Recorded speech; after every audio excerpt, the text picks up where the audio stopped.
মাননীয় স্পিকার, আপনাকে ধন্যবাদ।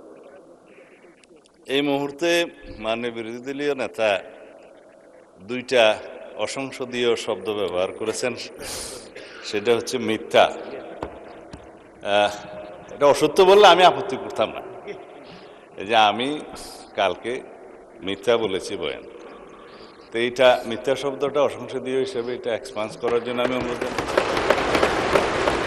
দ্বিতীয় কথা হচ্ছে, ওনার কালকের বক্তব্যের প্রেক্ষিতে আমি বলেছিলাম মাননীয় বিরোধী দলীয় নেতা এখানে একটা অসত্য বক্তব্য উত্থাপন করেছেন।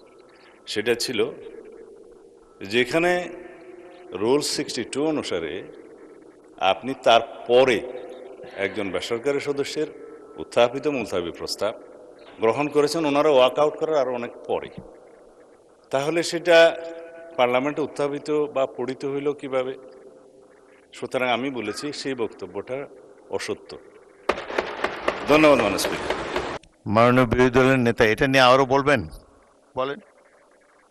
বিভ্রান্তিটা এখানে মাননীয় স্পিকার, একই বিষয়ে একই প্রস্তাব একজন স্বতন্ত্র সংসদ সদস্য এনেছিলেন। সেই প্রস্তাবটি ভিন্ন নামে গতকাল এসেছে, শুধু নাম বদল হয়েছে, প্রস্তাব ঠিক আছে। আমি তো আগেরটা জানতাম বলেই বলেছি, এখানে আমি কোনো ভুল তথ্য দেইনি। ধন্যবাদ মাননীয় স্পিকার।